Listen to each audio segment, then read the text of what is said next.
في البدء كان الكلمة والكلمة كان عند الله وكان الكلمة الله.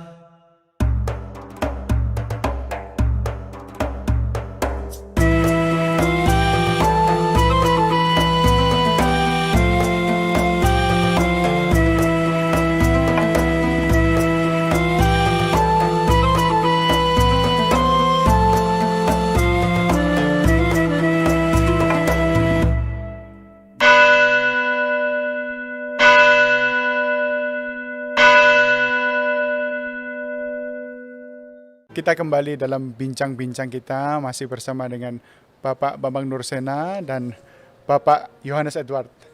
Kali ini kita akan membahas mengenai ketuhanan Yesus Kristus atau the Lordship of Jesus Christ. Pak, kita akan masuk ke pertanyaan yang pertama. Mengapa Yesus disebut Tuhan? Bukankah dia ini banyak orang bilang hanya seorang nabi? Ya, Shalom. Nabi itu menurut agama apa dulu? Pertanyaannya gitu. Kalau nabi menurut agama Islam misalnya ya, seorang yang menerima wahyu Tuhan tidak wajib menyampaikannya kepada umat. Kalau Rasul seorang menerima wahyu dan wajib menyampaikannya kepada umat. Itu kan Islam. Di dalam Kristen, nabi itu berkaitan dengan kata pengkabar atau haroeh, pelihat. Jadi nabi itu sesuatu yang memiliki nubuat untuk masa depan yang belum terjadi, makanya disebut dalam bahasa Yunani prophetes. Jadi dalam iman Yahudi dan iman Kristen definisinya beda. Nah, makanya Yesus itu hanya nabi. Kenapa disebut Tuhan? Pertanyaan harus diurai dulu makna nabi itu apa, ya toh? Tidak boleh kita kemudian memaksakan definisi kita kepada orang lain. Nah, ketika saudara muslim mengatakan bahwa Isa itu Rasulullah, Musa itu Rasulullah, lah tiba-tiba lihat Paulus rasul, lah ini rasul palsu ini. Istilahnya sama tapi pemaknaannya beda. Dalam ajaran Yahudi dan Kristen itu Musa tidak pernah disebut rasul tetapi nabi, gitu. Abraham disebut nabi tetapi tidak pernah disebut rasul. Rasul itu bahasa Ibrani saliyah, bahasa Aramnya salika, artinya utusan, kongregasi. Dan Yesus disebut rasul juga dalam Ibrani pasal 3 ayat 1. Tapi maknanya rasul di situ adalah utusan Tuhan dalam sakramen penebusan dosa. Seperti imam besar dulu adalah utusan Tuhan yang mewakili 12 suku Israel. Diasisteni oleh 70 tua-tua kan itu kan. Maka pola ini persis diteruskan oleh perjanjian baru. Yesus adalah imam besar perjanjian baru, makanya dia disebut rasul, mewakili 12 suku, sekarang dirohanikan. 12 suku itu sekarang adalah gereja, ya, 70 murid, tapi bilangannya tetap sama, ada imam besar, ada 12 murid, ada 70 murid. Itu kan gambaran Yudaisme tentang imam besar yang menjadi utusan mewakili 12 suku, biasanya imam Lewi kan. Kemudian ada 70 tua-tua, ya, itu yang tercatat di sana. Itu jadi Yesus itu nabi juga, tapi nabi dalam makna yang berbeda dengan nabi Islam gitu loh. Dan nabi tidak dipertentangkan dengan ketuhanannya, karena jabatan imam besar itu ada jabatan Mesias atau sang Mesias itu imam, nabi, raja. Ini. Jadi Mesias itu raja, Mesias itu nabi, Mesias itu imam. Itu dalam iman kita. Kalau soal Tuhan, kita kalau menyanyi di gereja-gereja karismatik, gereja-gereja Pentakosta itu kan Yesus Tuhan dan Allah kami, itu kan. Jadi dalam hal ini Yesus adalah God sekaligus Lord. Saksi Yehova percaya Yesus itu Lord, Tuhan, tapi nggak percaya Yesus itu God. Karena apa? Dia masih rancu dalam memahami Yohanes pasal 1 ayat 1. Jadi Yesus disebut Allah itu bukan kemanusiaannya itu adalah Allah, tidak. Tapi praeksistensi. Sebelum firman menjadi daging, firman itu sudah ada dan firman itu adalah Allah. Jadi dalam wujud ilahinya, dalam kodrat ilahinya firman itu adalah Allah. Kemanusiaannya tentu baru baru ada telah dilahirkan Bunda Maria kan. Nah dalam tugas kemesiasannya itu, maka Yesus disebut Tuhan. Tuhan itu Lord. Dari mana teksnya? Kalau kita membaca misalnya di dalam Injil Markus ya, pasal 12 ayat 29 dan seterusnya, itu jelas ketika Yesus ditanya hukum apa yang paling utama dari segala hukum yang ada. Misvah Harishona. Itu yang pertama, Shema Yisrael Adonai Elohenu Adonai Echad. Shema Yisrael Adonai Elohenu Adonai Echad. Dengarkanlah wahai Israel, Tuhan Allah kita, Tuhan itu esa. Itu yang menunjuk kepada Godhead, keilahian, divine of Jesus Christ. Tapi kalau kita membaca ayat-ayat selanjutnya misalnya di dalam pasal 12 mulai dari ayat 30 berapa ini? 37 38 ya. Pada suatu kali ketika Yesus mengajar di Bait Allah, ia berkata, bagaimana ahli-ahli Taurat dapat mengatakan bahwa Mesias adalah anak Daud? Daud sendiri oleh pimpinan Roh Kudus berkata, Tuhan telah berfirman kepada Tuanku, duduklah di sebelah kananku sampai musuh-musuhmu kutaruh di bawah kakimu. Daud sendiri menyebut dia tuannya. Bagaimana mungkin ia anaknya pula? Orang yang besar jumlahnya mendengarkan dia dengan penuh minat. Jadi Yesus itu anak Daud, betul. Secara daging. Makanya Injil Matius diawali dari inilah silsilah Yesus Kristus, the book generation, ya. Sefer Toledot Yesua Hamasiah. Buku generasi, buku silsilah Yesus Kristus ben David, anaknya Daud ben Abraham. Jadi secara daging dia anaknya Daud karena dia keturunan Daud. Itulah yang merujuk pada kemanusiaan Yesus Kristus. Makanya orang banyak itu kan kaget. Loh katanya di Mazmur kan dikatakan dia adalah Tuan, Adoni, Tuanku. Bagaimana dia disebut tuannya Daud sekaligus anaknya Daud? Coba kita baca Mazmur ya Tehilim 110 kita baca di sana. Ayat 1 dulu, Mazmur Mesianik. Ya, Mazmur Mesianik, betul. Le David Mismor Neum Adonai Ladoni. Sef Lemini ad Asid Oyefeha Hadom relak leha. Menjadi tumpuan kakimu. Jadi kalau di sini diterjemahkan secara bebas begini. Mazmur Daud. Tuhan mendeklarasikan kepada Tuanku. Duduk di sebelah kananku sampai ku buat musuh-musuhmu menjadi tumpuan kakimu. Nah, itu yang menarik adalah permainan kata kalau di bahasa Indonesia Tuhan dengan huruf besar karena itu menerjemahkan YHWH. Sedangkan yang satu adalah Ladoni. Tuan, benar-benar Tuan. Nah, Tuhan itu Tuan di atas segala Tuan. Gitu. Nah, yang menarik di sini yang ayat keempat kali ya, Pak. Ini tentang keimaman. Nisba Adonai, velo yinachem, ata kohen leolam, al dibarti Malkisedek. Jadi Tuhan bersumpah dan dia tidak menyesal. Engkau adalah imam. Imam, tapi menurut apa? Imam yang kekal menurut perkataan Melkisedek. Nah, itu keimamannya Yesus, bukan imam berarti dalam dia harus keturunan Lewi, bukan.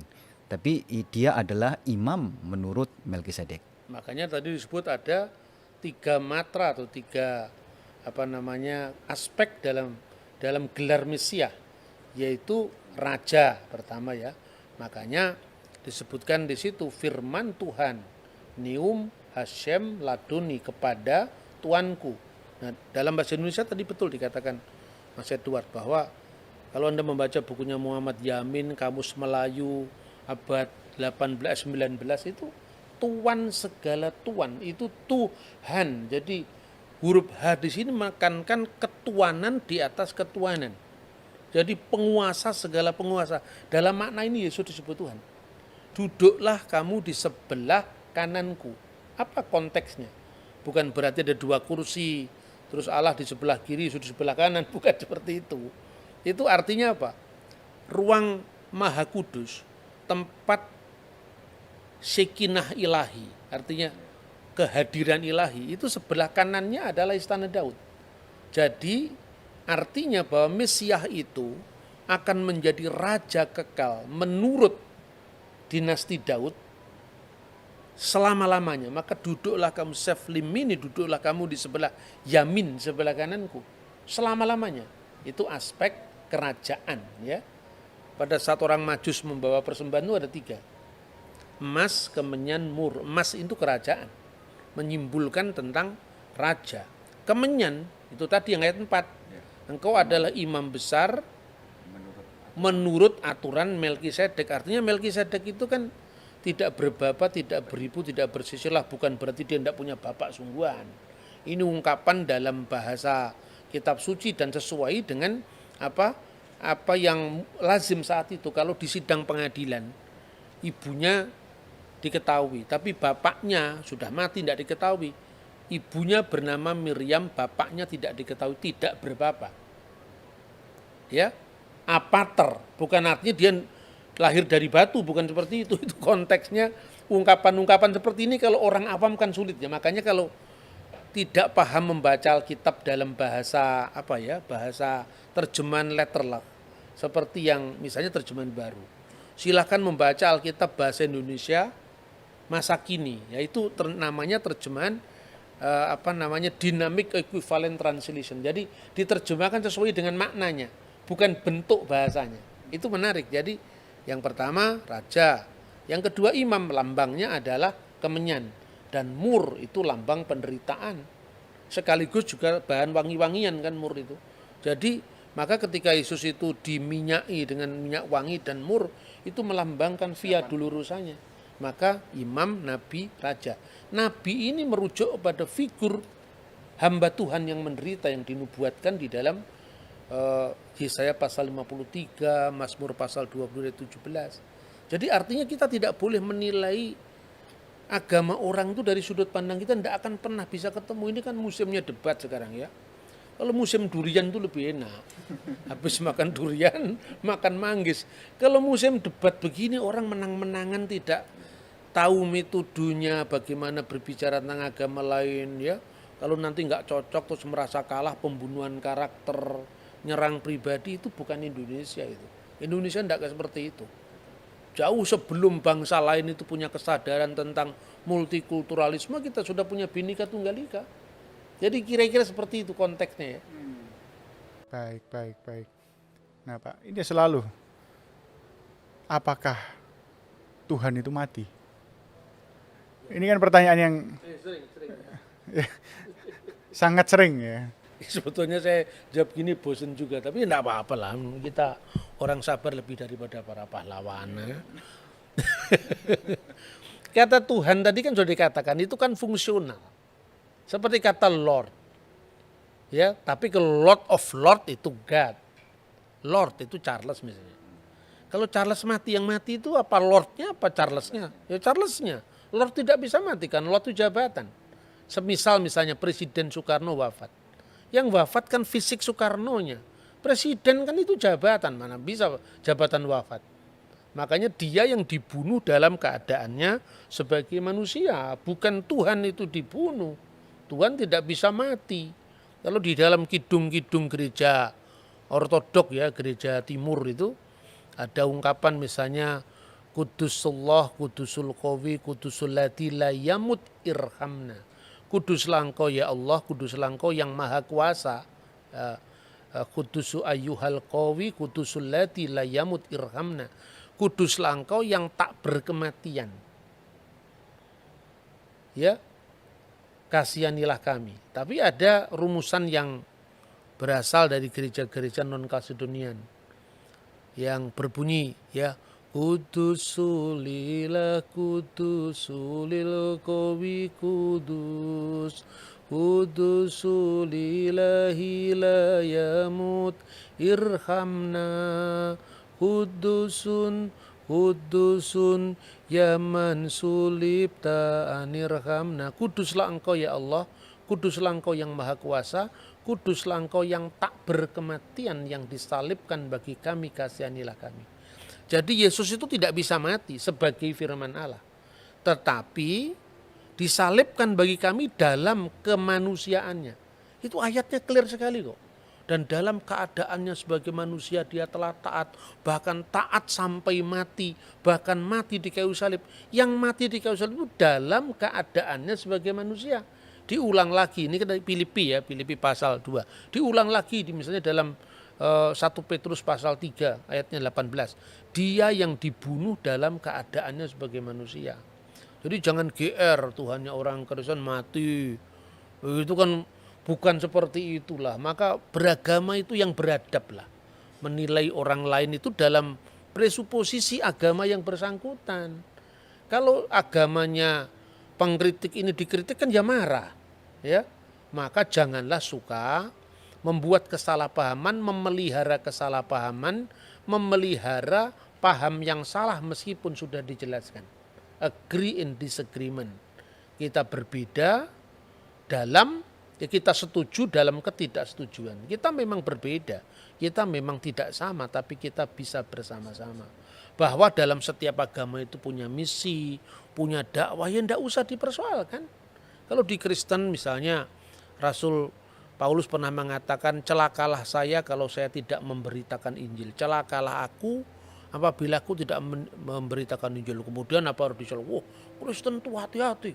Itu agama yang suka mempengaruhi orang lain. Setiap agama kan mempengaruhi orang lain. Lihat dulu Nusantara ini Hindu-Buddha dengan kejayaannya Majapahit itu. Kemudian karena dakwahnya para wali, kemudian menjadi Islam. Nah sekarang kalau misalnya ada orang Islam menjadi Kristen, ya biarkan saja lah. Itu kan hak asasi manusia.